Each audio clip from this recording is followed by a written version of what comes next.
Pero okay na pinagpaparoon.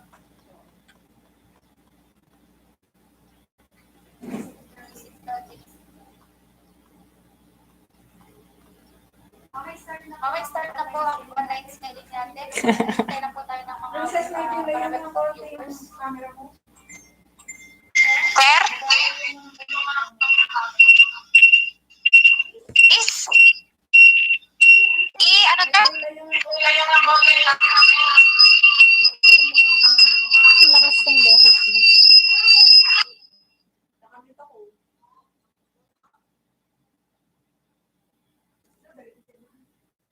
Layo na konti yung camera mo. Ikaw ang lumayo sa camera. Ako lang yung camera. Ayan. Taas, okay.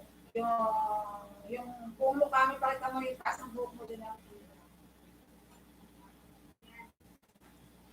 Mukha ka naman nakasla. Ouch. Yan. Okay, yan. Wala pa si JM Church? Hindi ko alam, wala ka pa. Bakit?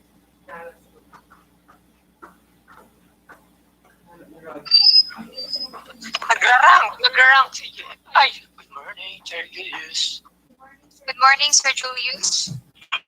Good morning, teacher.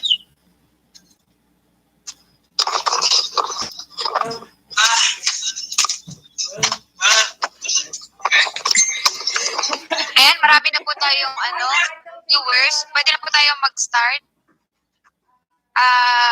Naka-live stream tayo, ah. Aga naman. Chair, ako magre-record, di ba? Di ba, Chair? Mag-send, ay. Hello yung penthouse. Oh my God. Sir John. Good morning po. Morning, Good sir. morning, sir. Morning po, sir.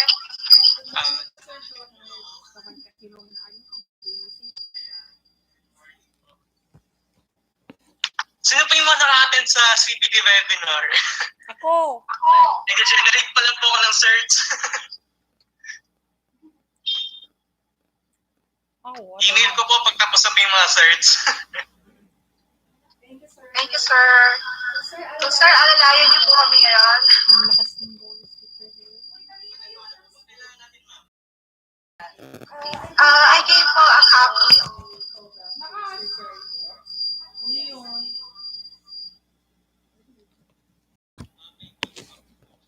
Sino yung naka-ano dyan?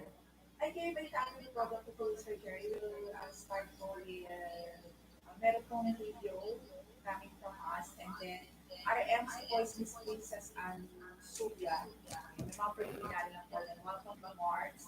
And then we have an introduction of Sir Connor. And then, yun na po, yung seminar po. Alright. Okay, then i-accommodate tayo po ito Sir Connor. There are probably questions. Can be entertained for that. Okay na po sa atin. Lucky rin. Gusto ko I'll just come back like 10 minutes before the... Sound check.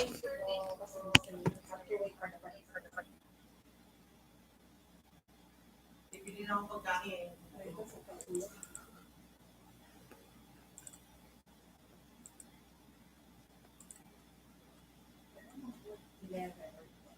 Sir, wala akong ba't?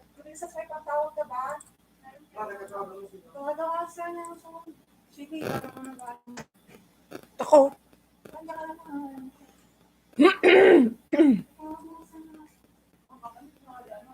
Parang kilala natin ako, pero wala akong symptoms sa COVID. Wala nga namang Delikado yun. Kaya salo-salo, ha? Mask, cheating. Nakamute tayo lahat. Ano ka lang, ha? wait lang, kaya mo na yan. Sarap.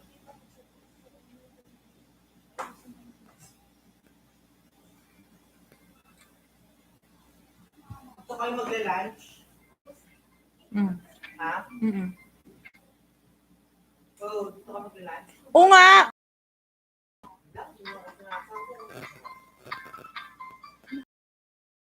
Hindi.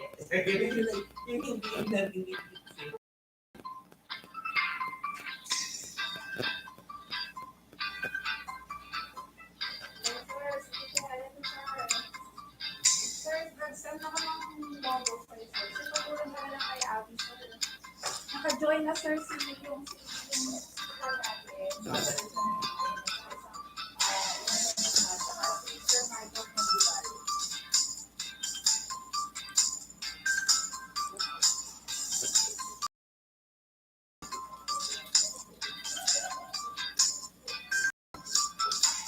Sir, let's opening remarks na, sir.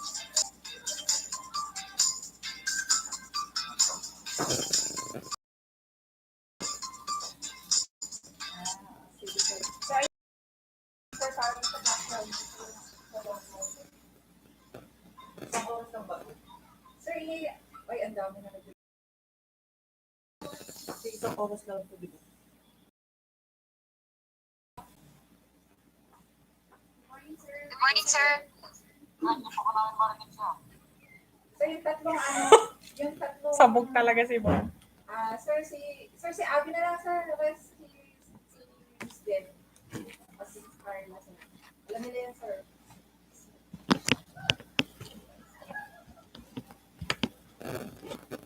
Sir, sinend ko sa messenger mo, sir. Sa Nelson, sir. Oo, sir, yung sandali kita.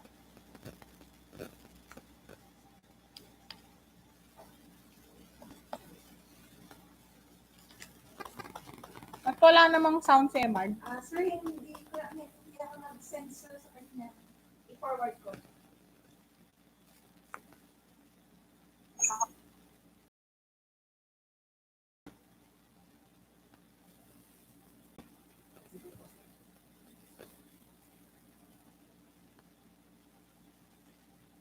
Princess na mga parents na. Good morning, parents. We'll start on now. Walang sound si Emard. Good morning, Good morning, sir. Here is lyrics. We will start at 9 a.m. Teacher. Hindi nagkano. Good morning po. Walang sound dyan. Meron. Lakas ng boses.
Ito,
may ano siya eh.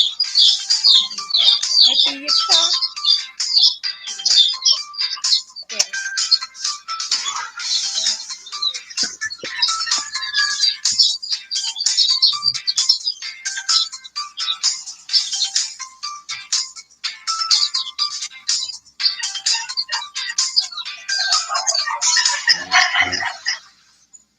Mute nyo nga si Sir. Oh.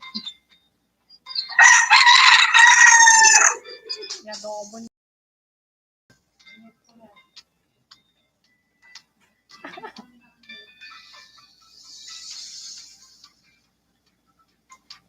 Morning!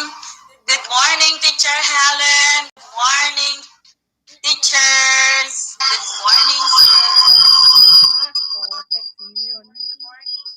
Good morning po. Good morning, parents who are already with us. We will start. Thank you very much po. For joining Earl. Sabi ko kay Emma replay eh. Kaso hindi niya makita yung kita ng misa wall. Princess, hindi mo na-send yung kita ng misan? Yun po. Yung kita ng misan wala doon sa Google Docs sa sinend. Kay teacher ano. Hindi naman pwedeng sa akin. Messenger kasi yun. Hindi pa nila sinandun sa may Hello po.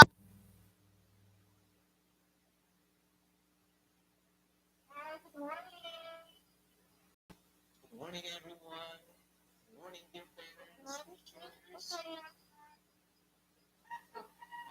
I hope everyone is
us relieve our difficulties in the online mode of learning through the following. First, the teachers of Casa del Niño Montessori School of Rojas are expert in the delivery process through module-based system and interactive learning process as stipulated featured in the LMS. Through their guidance, motivations, and patience, it helps us students deal with the online mode of learning easier. Second, webinars and online activities of teachers and students are well taken without difficulty because of their unique way in executing their objectives to meet and attain student quality education despite this pandemic. And lastly, through the help of our LMS Vsmart School app, which is a very informative learning app that can be easily used without the assistance and guidance of our parents. It helps us deal with the online mode of learning easier and manageable. Teachers as well as the administration of Casa del Niño Montessori School of Rojas has a ready access of all their students. They always see to it that everyone are well informed and no one is left behind. Everyone are kept informed relative to students' day-to-day activities and other important or significant informations that encourage their students to excel their best in either online or face-to-face learning. Casa del Niño Montessori School of Rojas is employing all means of instructions and informations to reach out every single student in their respective residences. Casa del Niño Montessori School of Rojas conforms with the present technology to easily transmit informations regardless of distance and places any time of the day. Proud to be a Casan. I love Casa del Niño Montessori School of Rojas. Mabuhay!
This pandemic affected how we study. As a result, online learning has taken in charge of our education. The use of a computer for education was never easy for me. I am glad that I'm enrolled here in Casa del Niño because they were able to provide a flexible and innovative curriculum for us to develop our skills and talents. Classes here in Casa are conducted with regular intervals to ensure a good and healthy use of technology and stress-free learning experience. Teachers are very accommodating. They always encourage us to participate in every session, making sure that no students are left behind. I appreciate CASA for always providing us a positive learning environment and putting in the Teacher Helen, magsasalita ka hindi? Okay.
Yung mga parents na. Yung mga parents, eh,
According to Anne Frank, parents can only give good advice or put them on the right path, but the final forming of one's character lies in their own hands.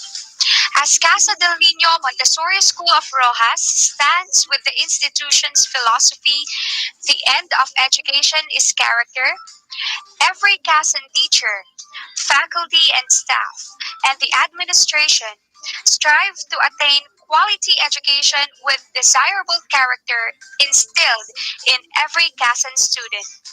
However, the success of this mission is brought about by the positive collaboration of parents and teachers. Good morning, our dearest Casan parents, teachers, our principal and assistant principal, to our resource speaker, and to our beloved guests. Thank you for accepting our invitation to this online parenting seminar. Today marks a special opportunity for us to talk about the significant role of parents, teachers, collaboration, children's education in the new normal. Before we start with today's agenda, let us first ask for the Lord's divine intercession, to be followed by the singing of the national anthem and the Casa del Niño hymn.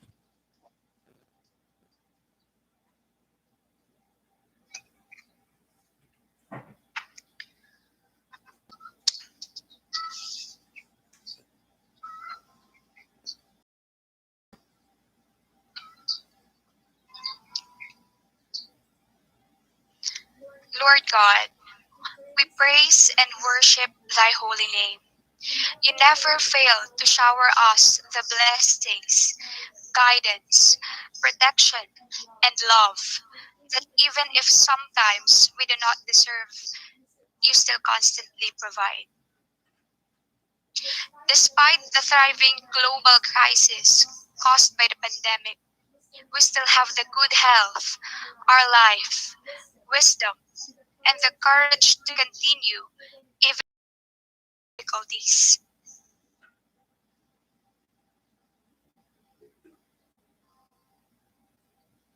We are eternally for us to be rightful as your holy name.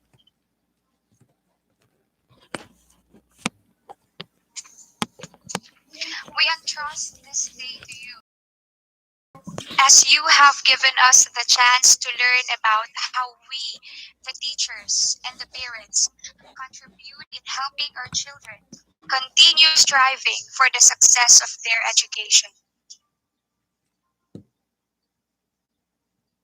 Please let our hearts be humble and our minds be wise, as we are to be taught by the right speaker that you have put before us. May this program open, and may all the significant roles and actions, all the success and glory of today's agenda are all lifted as worship unto your holy name. All of this we ask through the name of your Son, Jesus Christ.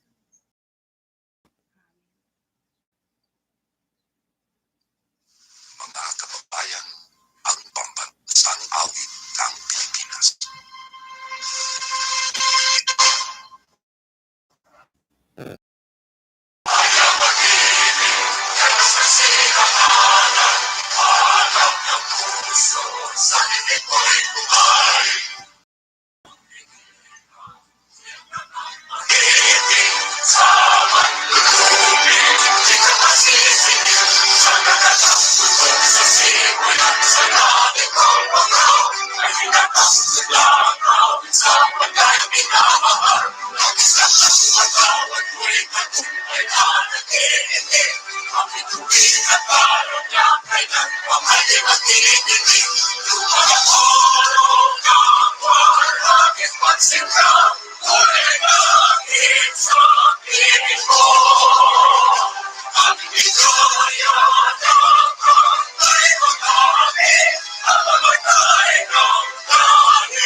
As the banner of victory remains, we shall uphold the throne of righteousness to be of service first to God and man. The sun and Niño Montessori's school, with radiance so bright and full, into the red, the blue and white, recite love, peace and love.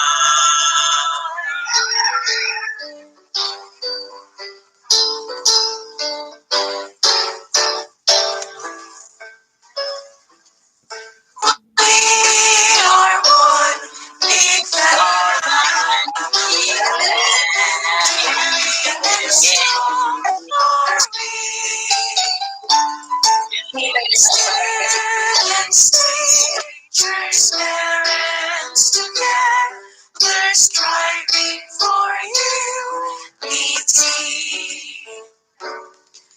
rise to you, our dear alma mater. To you we pledge our loyalty as we depart our dear beloved soul. Our hearts will cherish it forevermore. Casa del Niño Montessori School, with radiance of pride and hope. Into the land of blue and white, exactly love, peace and love. Into the land of blue and white, resembling love, peace and love.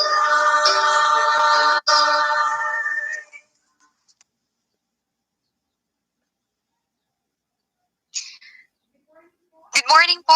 Good morning, everybody. May we hear everybody's good morning? Good morning. Po. Good morning, everyone. Good morning. To give everyone a warm virtual welcome, may we listen to our school principal, Mr. Nelson M. Karangian.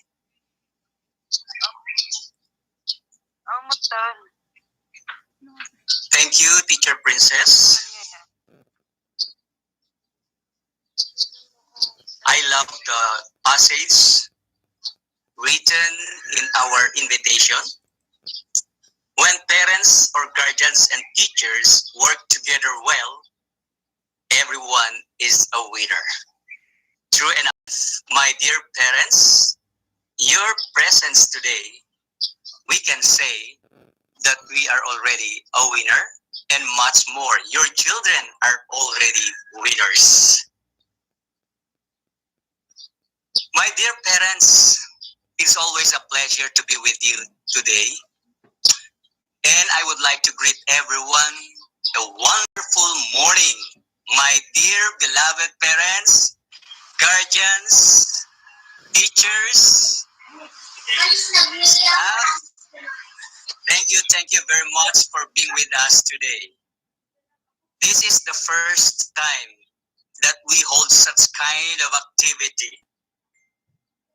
But before we begin this seminar, I would like to express my heartfelt gratitude to all of you who sincerely committed to this event to make it a success. This event would have been impossible without the support of each and everyone present here. We would like also to thank our partner, Vibal Group Incorporated, our LMS provider, for sponsoring this significant activity. Today's virtual seminar entitled The Significant Role of Parents, Teachers, Collaboration in the Children's Education in the New Normal was conceptualized due to the desire of the school administration in cooperation with Vibal Group Incorporated to help strengthen the collaboration or partnership between parents and teachers, the home and the school in the new normal for a better learning outcome among our children. Alam po natin lahat, my dear parents, lahat tayo ay naninibago. Sa panahong ito, lalong-lalo na sa ating paggabay sa pag-aaral ng ating mga anak. Hindi lang po kayo, kasama kami. Ngunit, huwag nating hayaan ang sitwasyong ating nararanasan ngayon na magiging hadlang para hindi natin matugunan ang magandang kalidad ng edukasyon na nararapat na ipagkaloob sa ating mga mahal na anak. Kaya sa pagkakataong ito, sinikap ng ating administrasyon, ng ating paaralan na magkaroon ng ganitong gawain upang kayo kasama kami ay higit na mabigyan ng kaalaman kung paano natin matulungan ang ating mga anak sa kanilang pag-aaral sa ganitong paraan. Naniniwala ako na kapag tayo ay mayroong kakayahan na gumabay sa ating mga anak sa kanilang pag-aaral sa ganitong mode ng kanilang pag-aaral, maa-achieve pa rin natin ang tagumpay na tinatawag. You know, my dear parents, our hearts as teachers and administration of the administrator of the school, we have been doing our best to help your children perform well in their studies. We did all the means, all the possibilities on how we could be of help to your children. Yet I can say that we succeeded. Your children are about to finish this school year with utmost learning in them. Why? Because of our strong partnership, because of our support with one another, and because of the use of the technology that we have now, na maximize natin ang mga ito, kaya hindi naging imposible na ang quality education ay matatamasa natin. We cannot really afford to sacrifice quality education in Casa del Niño. Kaya kami nandito ngayon para higit natin linangin ang ating kakayahan, kasama natin ang magaling na tagapagsalita sa umagang ito. And we thank God because He gave us Sir Jonard Bonilla Galicia. Alam ko, this is his expertise. Marami tayong matutunan sa kanya at higit na tayo ay maging handa sa hamon ng panahong ito sa pag-aaral ng inyong mga anak sa darating na pasukan.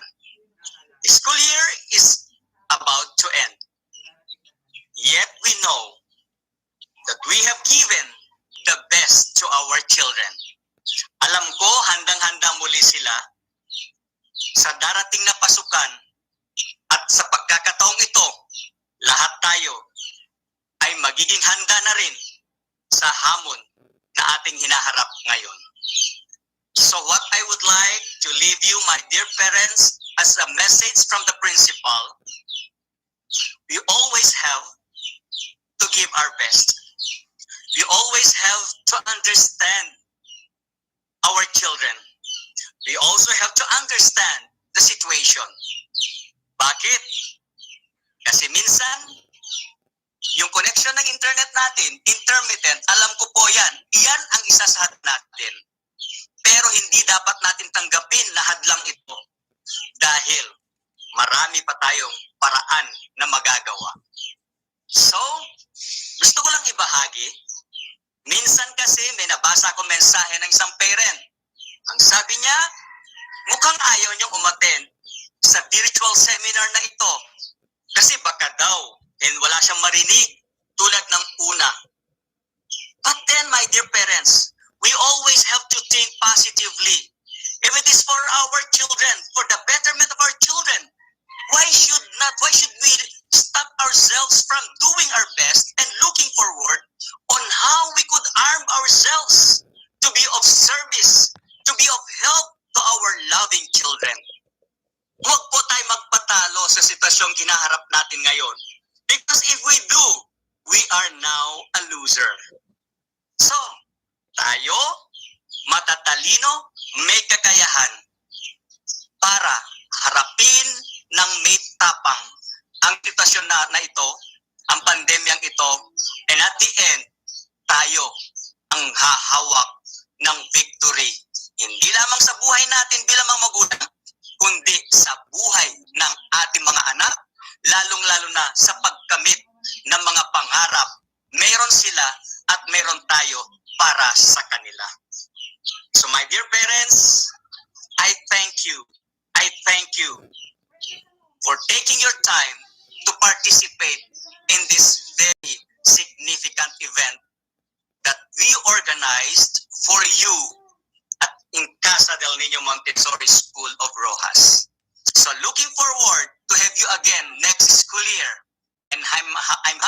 because at the moment, looking at the attendance, exactly 100 attendees na po tayo. At alam ko, madadagdagan pa yan. Let's clap for ourselves, my dear parents. Salamat, salamat. At ang presensya nyo ngayon, your presence today, is already an indication of your support to our beloved children.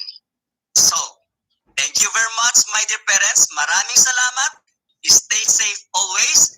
God bless everyone. Thank you, thank you. Thank you for that. Thank you for that, sir.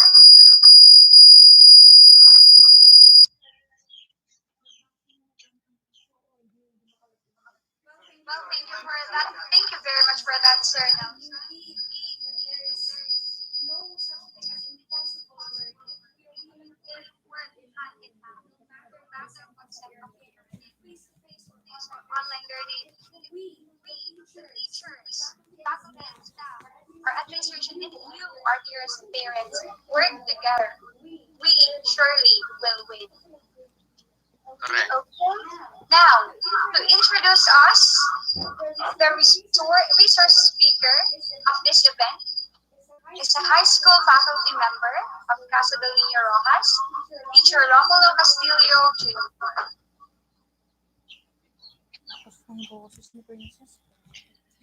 Good morning, parents. Good morning, teachers. On behalf of the Quezon family, good morning po. On behalf of the Quezon family, I am happy to see you all. And of course, thank you to Casa del Niño Montessori School of Rojas in collaboration with the Vibal Group who made this talk possible. Join us as we tackle the most important role of teachers and parents in this digital age webinar entitled The Significant Role of Parents and Teachers Collaboration in Children's Education in the New Normal. We have invited Mr. Chonard Bonilla Galicia as our speaker for today. Mr. Galicia has attended and conducted several seminars and trainings in the fields of student or youth leadership and psychology here and abroad. He also co-chaired projects and programs such as Conference on the School Enrichment Wide Mode for K-12 in 2017, Conference on Giftedness, Balancing Equity and Excellence Through Niche Construction in 2018, and many more. Mr. Jonard Bonilla Galicia had been an advisory board member at youth sector at the Philippine Center for Gifted Education for 4 years. And during these years, he had been one of the personal development faculty members for senior high school at San Beda College and University of Santo Tomas. He is presently a guidance counselor at the University of Santo Tomas College of Architecture. Indeed, our speaker has a lot to share with us today, especially in dealing and handling our children's education. Ladies and gentlemen, Mr. Jonard Bonilla Galicia.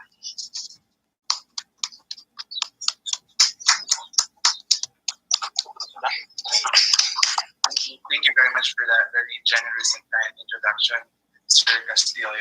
So, to start the presentation, please allow me to share my screen.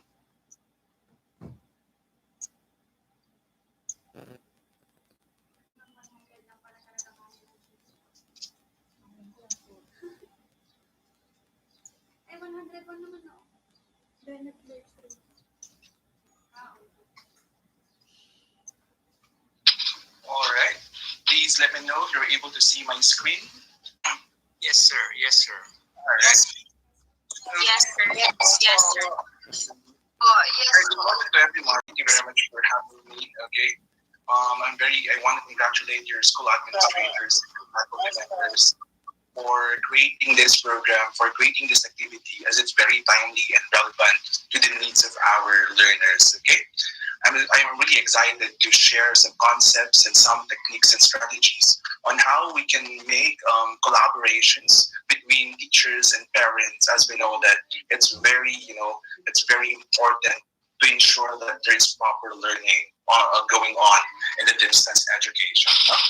So this talk is very special because our participants are from, from Rojas Isabela. For the information of everyone, I am from Tapuk Kalinga. I am just working in Manila. So I am just few hours away from Rojas. So it's really special. It's really, it's really new to my experience, no? To give a talk to my neighbors like people from Isabela. Okay? So the topic given to me is the role of parents, the strong collaboration of parents and teachers in the new normal of education.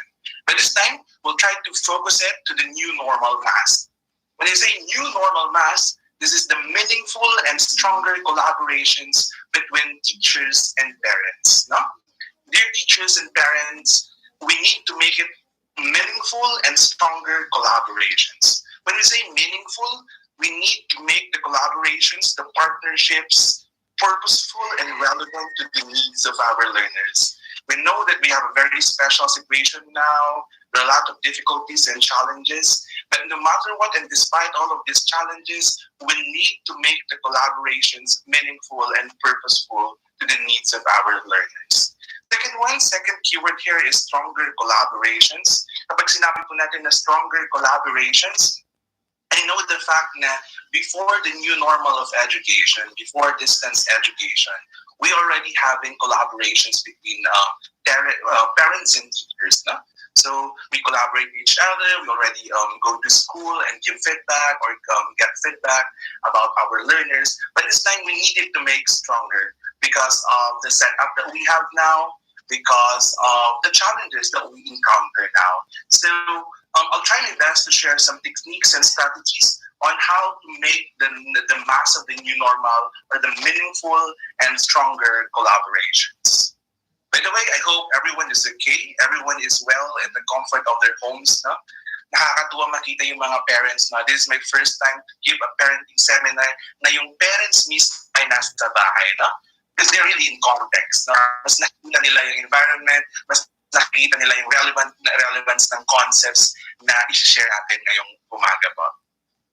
Okay, so first question is what is collaboration as our main topic or main concept to discuss now. When we say collaboration, it comes from the Latin word cum laborare, which means cum laborare, which means working together with others. No? That's very common.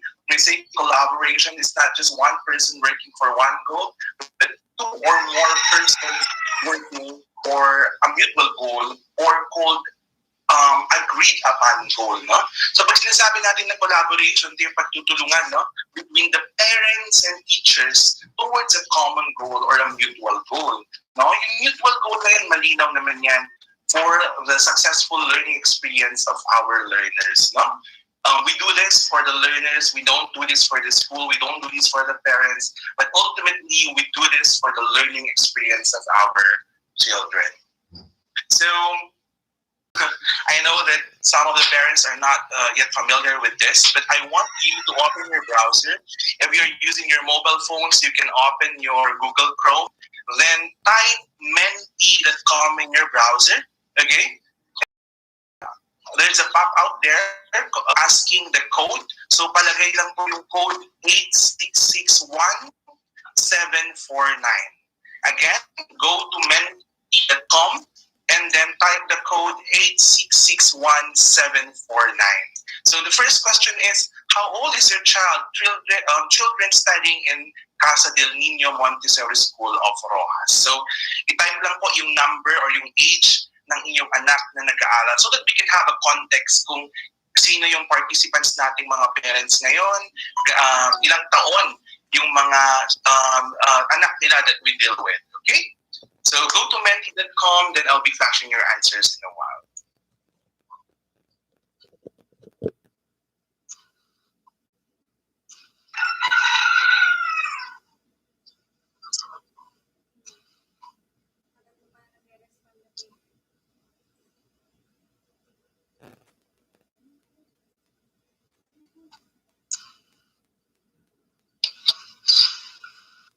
So we are now seeing answers here.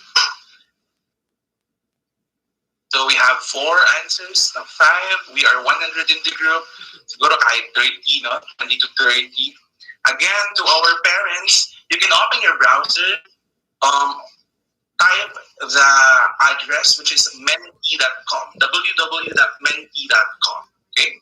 And then input the code 8661749. For our teachers, you can also, input the age of your children who are also studying in CASA.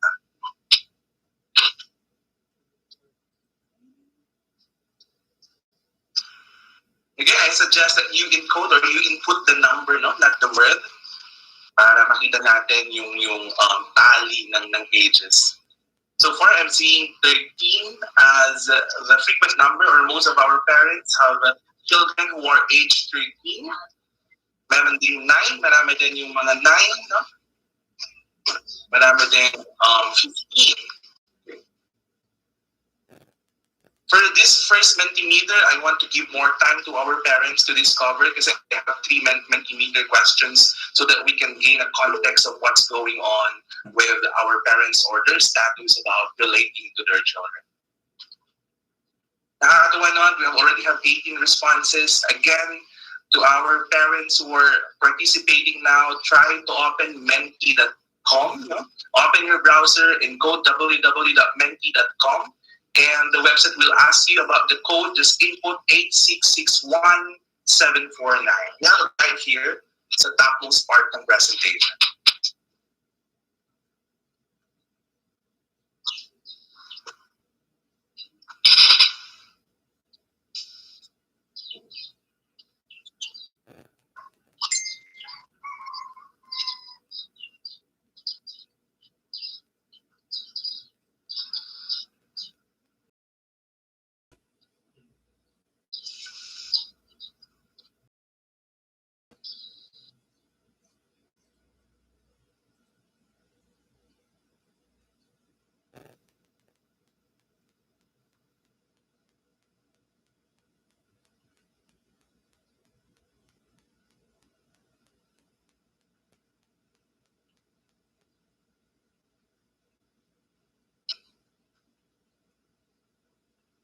All right.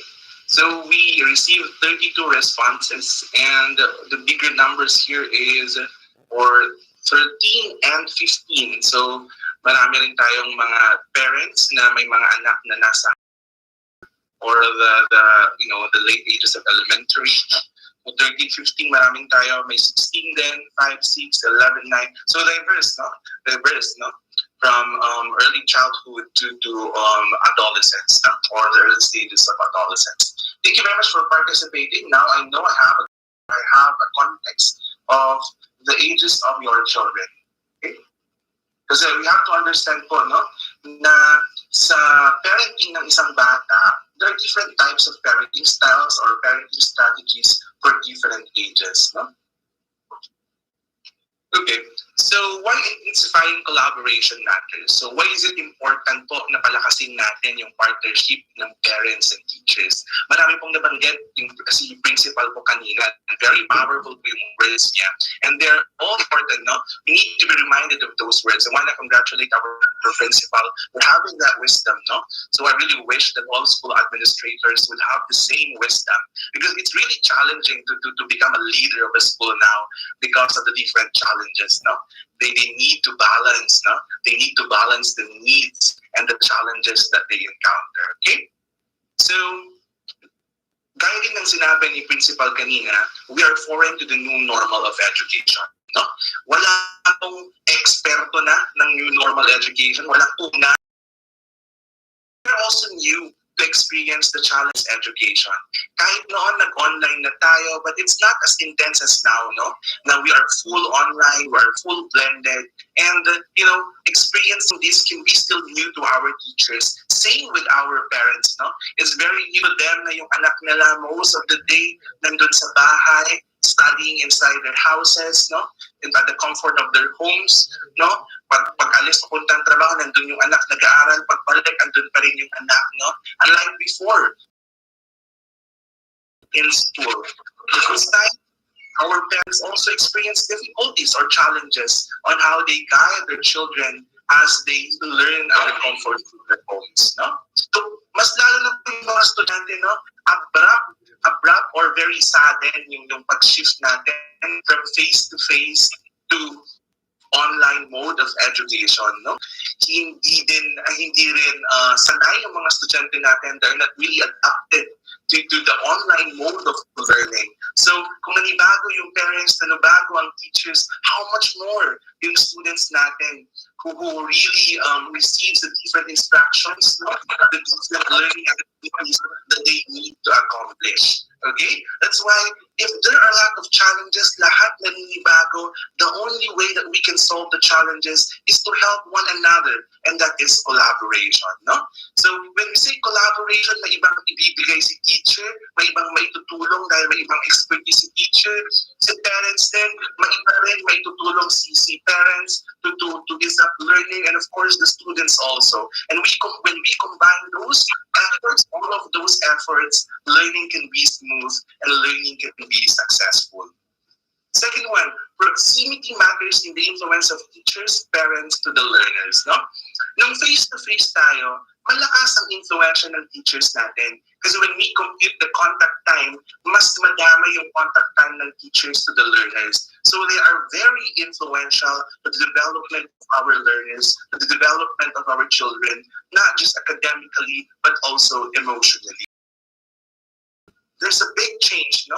Dati malapit na yung parents, ang mga anak natin sa parents, mas lumapit pa. Yung mga parents na influence should be maximized in a proper way so that learning can take place effectively.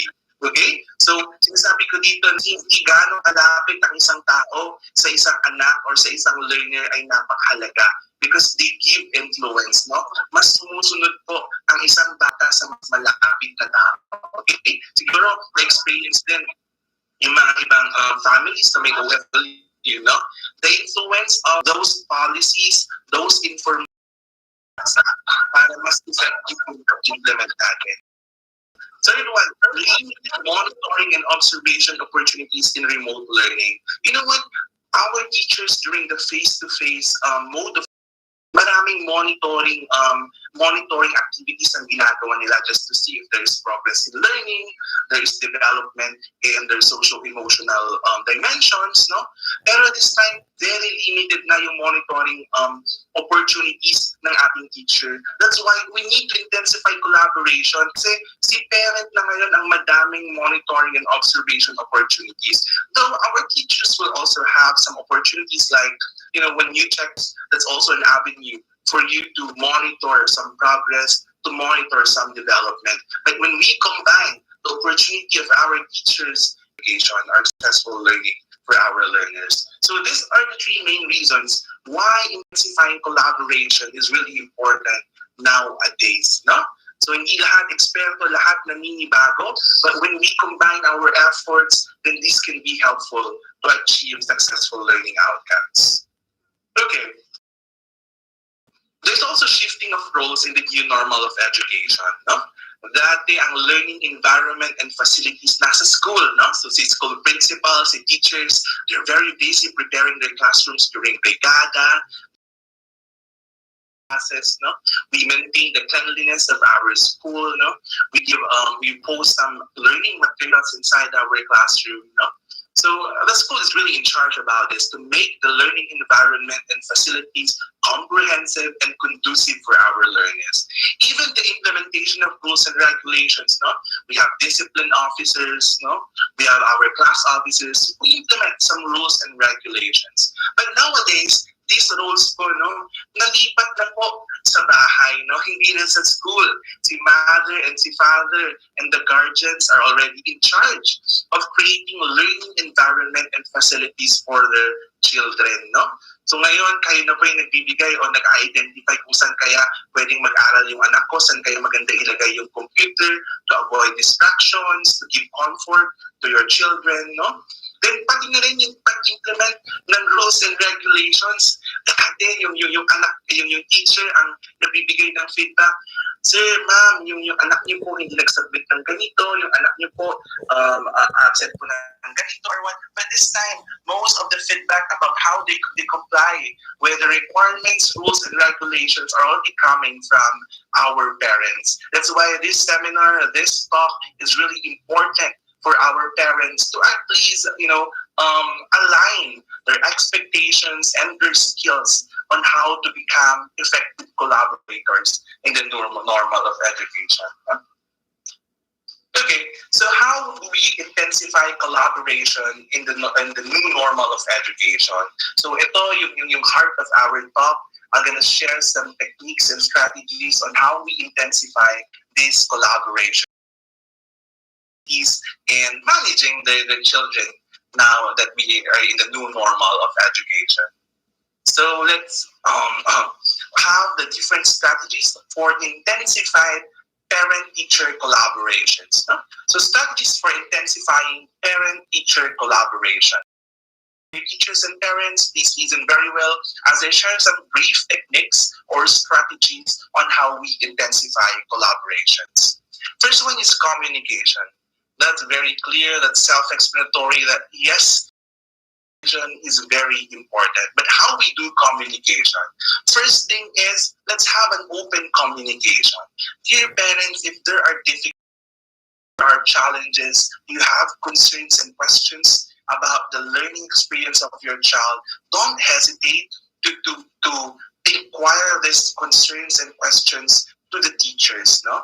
And dear teachers also, if you observe some difficulties or some concerns in the output of your learners or in the learning activities of your learners, to give feedback to the parents of your learners, because communication is very important to at least have a mutual understanding of the learning experience of our learner.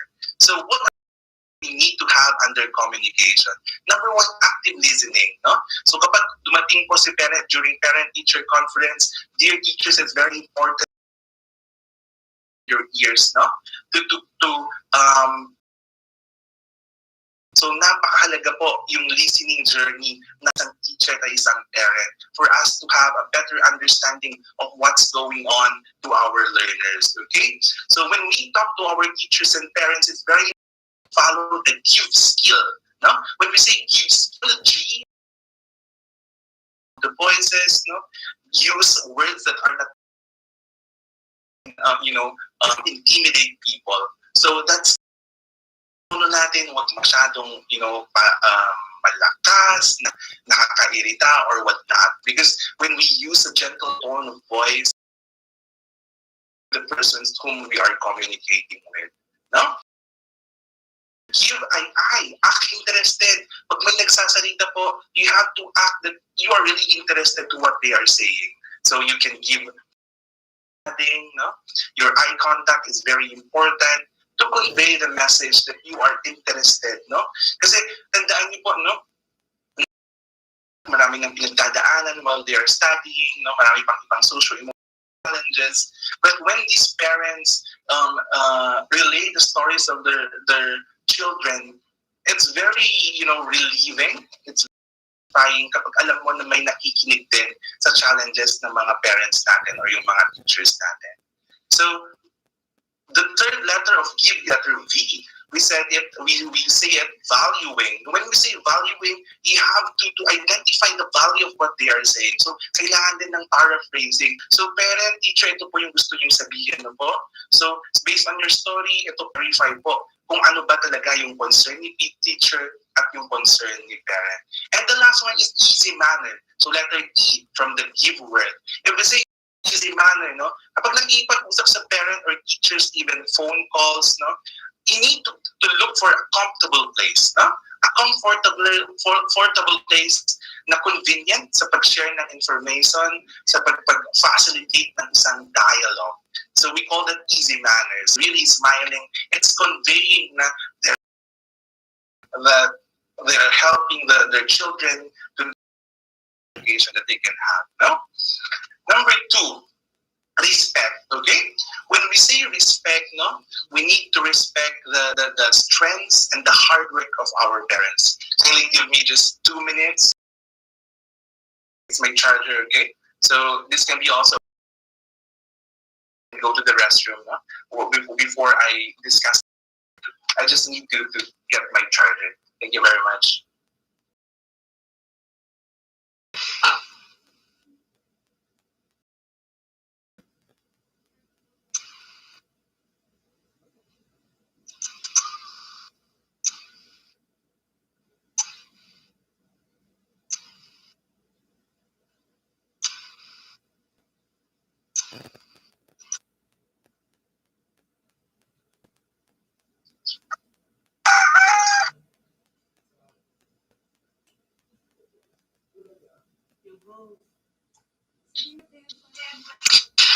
Okay, to our parents and teachers, if you have questions while waiting for our resource speaker, you can type them in the chat box so we can address to your questions later on.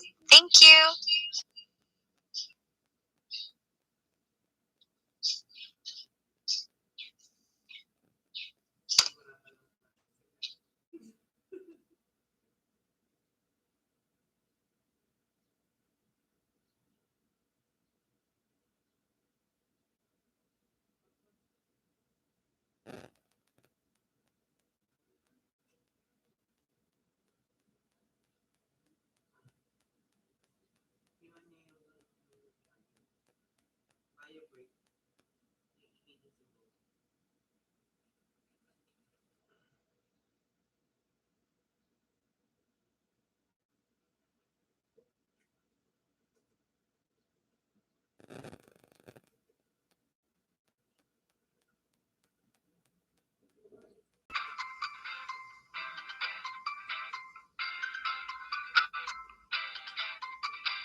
Once again, if ever there are raised questions po, you may type them in the chat box here in our Google Meet so that we can address to your questions later on. So hello everyone, I am back. Okay, so kindly allow me to share my screen again. I'm sorry for that disturbance.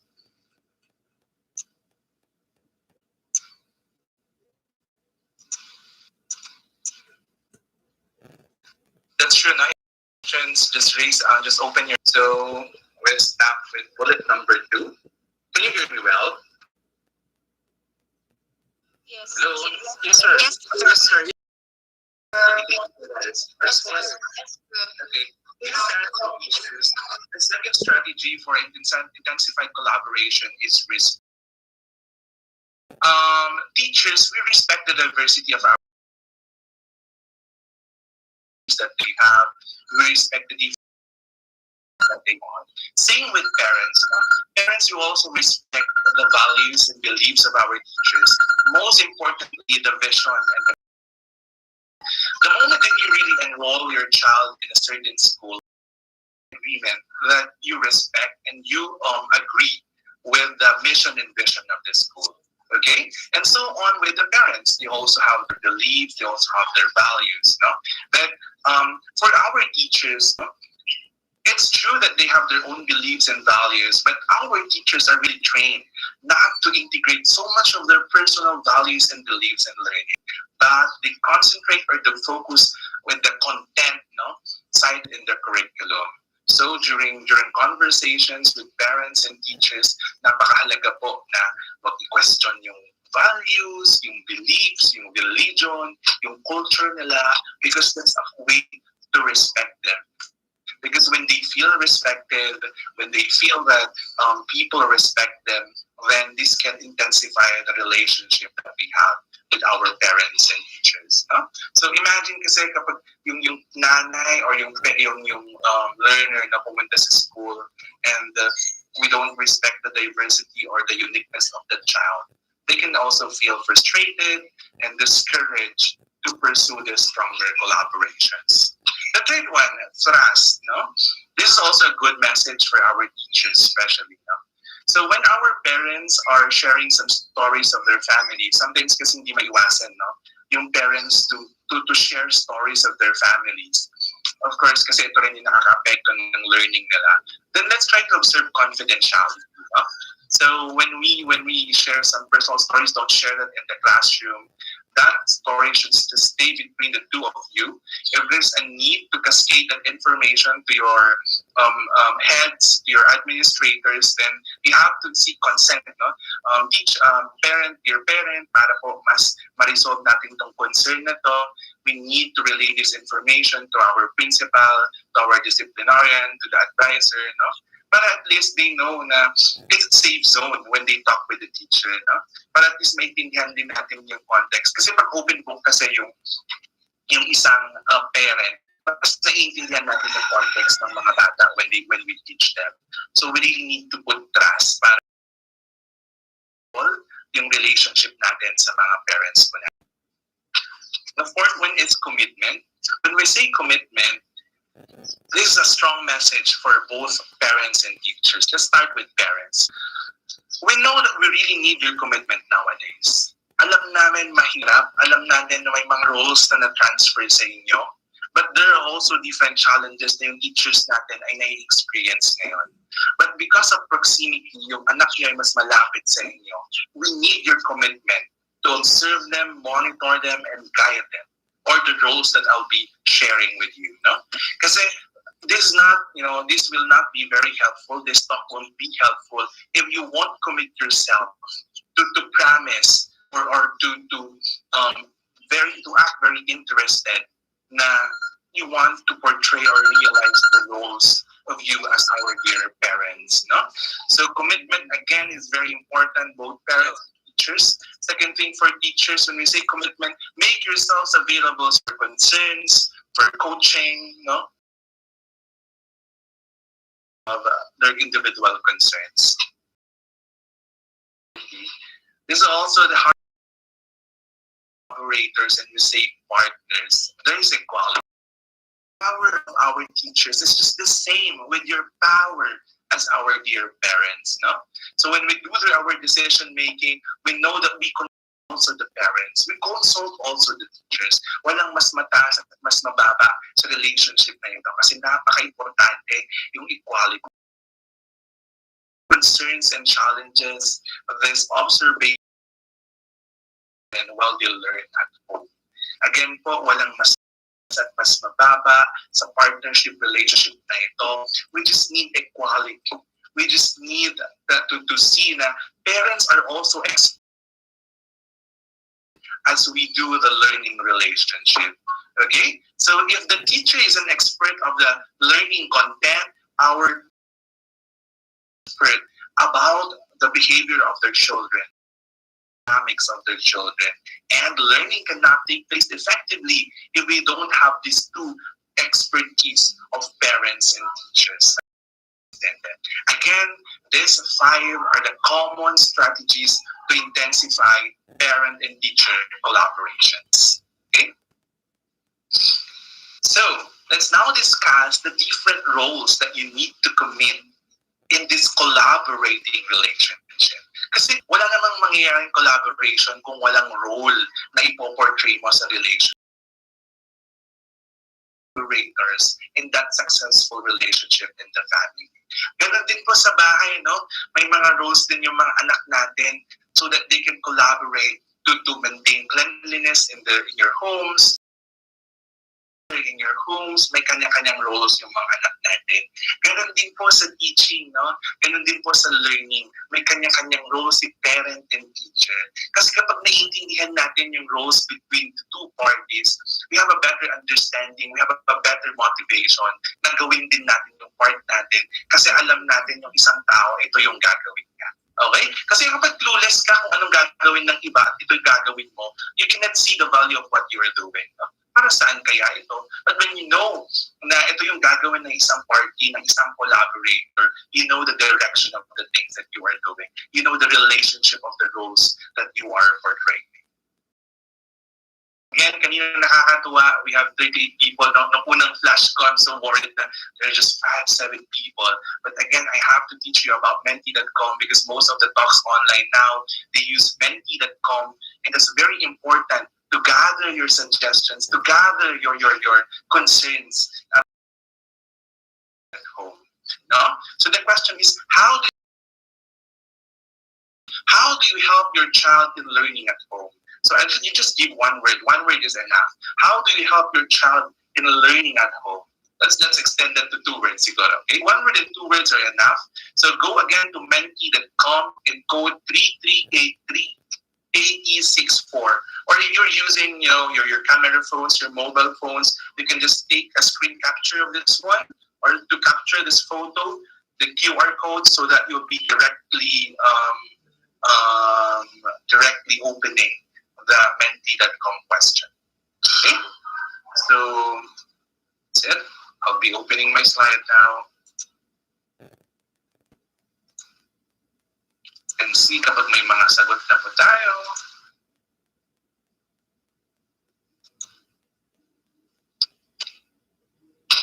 Wow, these are interesting answers.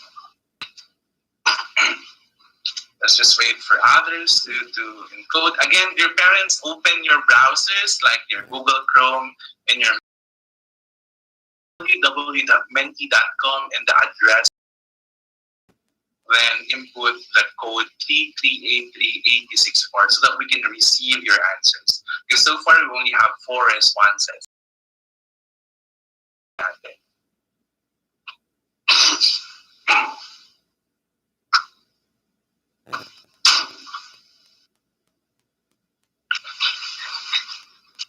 We have a guide, no? So that's the topmost part ng slide natin. Dear parents, you can go to www.menti.com and use the code 33838064. Answers.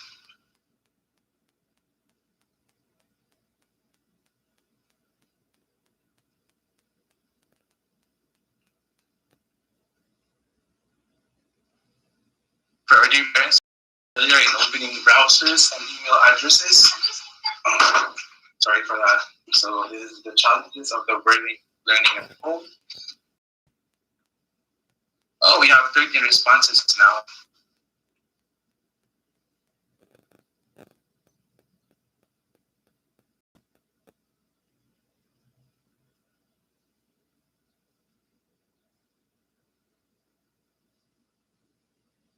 I'm seeing the biggest word is support. No? And, that's the heart of parents in terms of the education of their children. Support. Napakahalaga po ng support. No? If we say support kasi, it's not that you're the main person who for them to get learning. And I'll discuss why support is very important. No? Monitor, we need that monitor. No? Guide them, no? Guidance and support are, similar words that you don't do nakasalang sa learning experience na yon. Beside them, to guide, to check, to monitor, and of course, to support. napaka-broad ang word na support, and everything that you can connect to the word support is really important for the learning of our children. Like for example, support them in material needs. If they need some material, kaya naman ng means natin, then support is important. If they need to be supported emotionally, then that's another thing. Okay? Motivate them, that's really important. Those are included in our discussions a while later on. Napakaganda po ng role model, no? Kahit kayo po ay hindi nag-aaral, no? For example, nagtatrabaho kayo and you work from home, no? It can be a good example to show how you deal with work from home, because of course there are also similarities with learn at home, no? So kapag nakita ka ng anak mo na very strict ka sa time mo na at this hour na doon ka dapat sa working area mo, and after some time saka ka lang lalabas. Pero kapag nakita ka yung anak mo na nagtatrabaho ka mamaya, kakain ka ulit, manonood ka din ng TV, tapos babalik ka ulit sa trabaho. So I received 30 responses. Thank you very much for your responses. Nakakatuwa. And you really know how to become good partners in this collaborating relationship.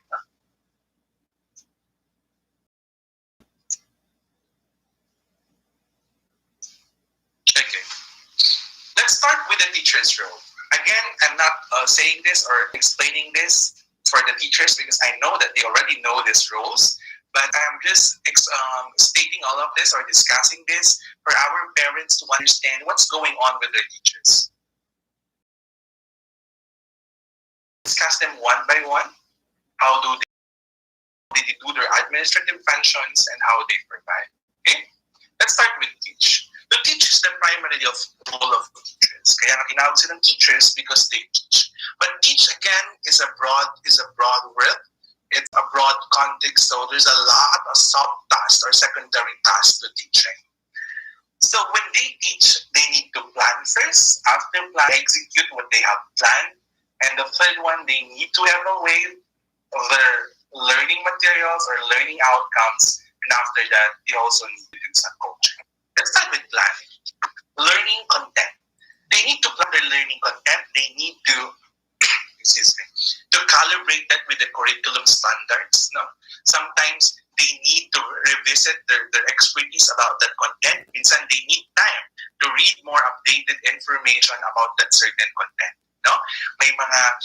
Yung mga millennial teachers and of course our seasoned teachers ay may drive na ngayon to expand the content, to do more relevant content. Hindi ako satisfied sa book na ito, isa pang book. No? I'm not satisfied with this article. I want to expand more information. That's what they do. No?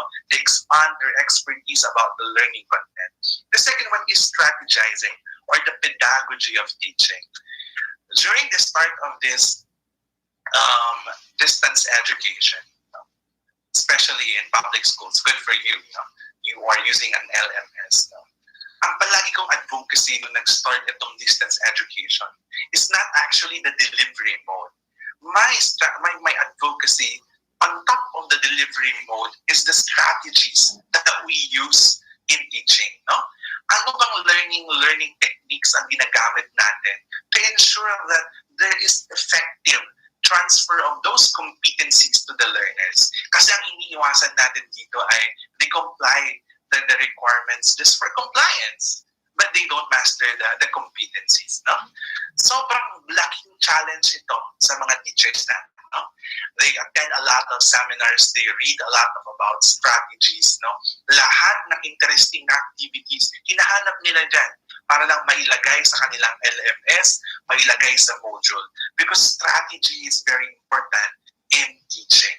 Because when they don't use strategies, learning cannot be, pwedeng ang learning hindi maging effective or hindi maging engaging.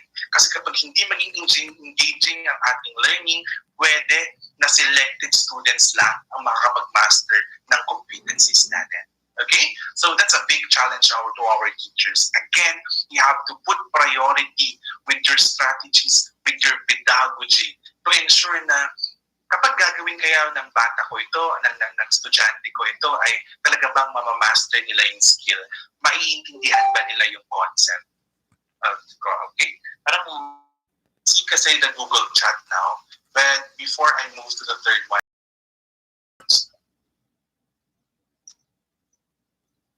can I request our dear host that if there are questions, kasi hindi ko kasi makita yung chat now. I'm just using one computer. Ay, wala pa na. For now, wala pa po, sir. Okay. Just let me know if there are questions so that I can stop from discussing then address the questions. Yes, sir. Thank you. Yes, sir. Okay. So, delivery modes, no? Ito yung sinasabi natin, they use LMS, they use blended learning, they also use some modules, no? Kasi nakikita ko sa mga gumagamit ng LMS, after LMS, you also have homework activities, no? Pwedeng maging modular din yung ibang ginagamit na modes, no? So, it's really challenging, no? To make use of diverse delivery modes. Kasi hindi kasi pwedeng mag-focus lang sa LMS kasi may mga hindi rin naman makakasabay sa mga synchronous sessions natin. So, this is also a challenge to our teachers again. Malaking trabaho po talaga yung planning part ngayon. Kasi ang nangyari lang naman po, na-transfer yung bulk ng work from execution na punta sa planning. Okay? Kasi when they cannot plan, hindi na sila makaka-proceed sa execution. Hindi magiging effective yung execution. Execution kasi, of course, mapapagod sila because whole day, they have to stand in front of the class, delivering, teaching, all of this, talk all day, no? Pero kung hindi sila magsasalita all day, okay? Dahil, siyempre, may mga shortened sessions din naman sa synchronous sessions natin, no? Pero sa planning, they spend a lot of time in reading. They spend a lot of time in checking the content, no? They spend a lot of time in thinking kung anong best way for them to deliver the learning content. Second one, execute. So, they can be synchronous session, no? Yung live natin, yung nag-video conference kayo. Sobrang nakakapagod ito, ha? I have a lot of synchronous sessions like meetings lang, no? Kapag meetings nga, hindi ka pa talaga assessed, no? Or walang grading activities, no? Nakakapagod na. How much more sa learning na may pressure na you need to master this skill, you need to understand these concepts, no? Asynchronous session, again, it's also important to make learning flexible, no? Kasi ito yung simple formula lang naman ng learning. We have to make a blend of synchronous and asynchronous materials to make learning flexible and equitable. When we say equitable, no, make an equal opportunity for all types of learners. Hindi naman lahat ng learners can afford a good internet connection. So we need to integrate some asynchronous materials just to compensate the synchronous session. Blended learning, ito yung sinasabi ko, synchronous and asynchronous, it can be a form of flexible learning. Facilitation of activities, no? Sometimes our teachers create activities online, no? They use discussion forum, no? Or create learning games during their synchronous session, and this can be also challenging. Okay. Third one is evaluate, formative assessments, and the graded assessments. So, may maraming ginagawa yung mga teachers natin just to have a monitoring avenue, no? Marami tayong ginagawang formative assessment just to check if this, kung may na-master na ba along the way so that you would know when to proceed to the next topic. Summative assessments, we call it graded assessments, no? So we require our learners to submit performance tasks, written assessments, no? Ang mahirap kasi dito, they prepare the assessment materials. After preparing assessment materials, they also cascade or they also deliver these assessment materials to the learners, okay? Either online or whatnot. And after that, they check, okay? And after they check, they also need to analyze about formative assessment results. No? They need to have an understanding what are the scores telling you. Anong ibig sabihin ng mga scores na ito? So teachers, take note of that.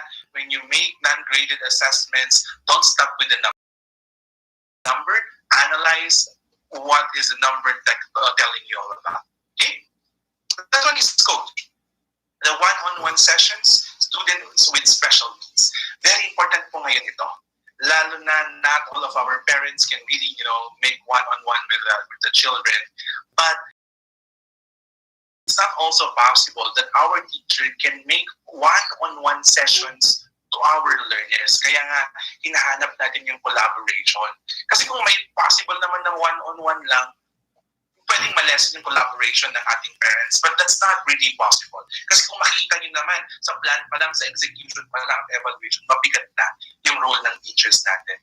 Coaching, ito yung dito nangyayari kasi kapag i-endorse ng parent na yung anak ko po talaga hindi ko na po kaya siyang maturuan sa lesson na ito, or yung anak ko po hindi namin alam paano gawin itong sa subject matter na ito or itong learning content na ito. Okay? So, challenging talaga yung scores, hindi na tumataas. Okay? Then, we need to book one-on-one sessions. Okay? So, ito po yung roles ng teachers na teach pa lang, mabigat na po. They plan, execute, evaluate, and coaching. And it's true that they're not in the system learning. Okay? Administrative functions, lalo na ngayon, they need to submit a lot of reports, no? Meetings with heads, teachers regarding learning deliverables. Dahil ngayon, new tayo situation, marami tayong mga meetings to brainstorm about the strategies that we need to use, no? Then, reproduction of materials and learning resources. If you are using pure, you also reproduce materials like they lay out things para maganda yung visual aids ng teachers. They create their PowerPoints. That's also a reproduction or a preparation of their instructional materials. The teacher then, they submit reports to their heads, like their graded assessments, their attendance, their accomplishment reports. No? They also submit that on top of the tasks that I discussed to you earlier. And management of records. No? So they maintain a record, their class record, their attendance. No? So they need that for reporting purposes. So these are the administrative functions of bigat na ito, no? And of course, we don't forget pa rin yung to provide na supplementary role of teachers, no? They don't just, facilitate learning, but they also provide social and emotional support.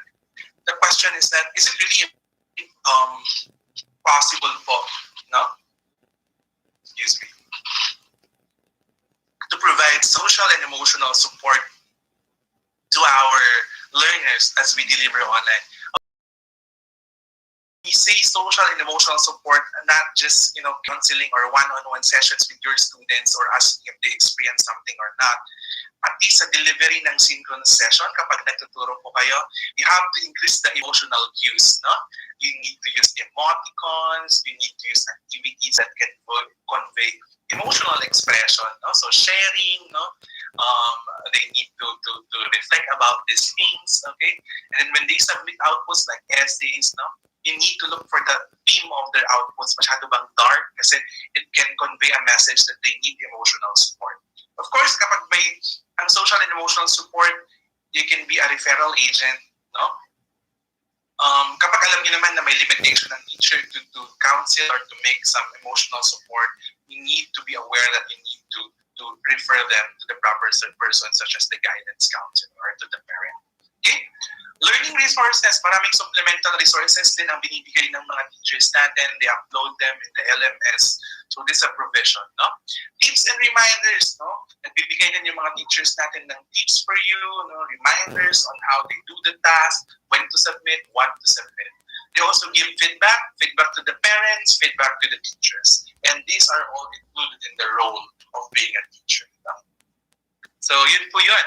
Ulitin natin yung tatlo, no? To teach, to do administrative functions, then they also provide or they top. These are the different roles of teachers. Tatlo lang yan. Pero nakita niyo naman po, masyadong detailed, maraming ginagawa yung teachers natin.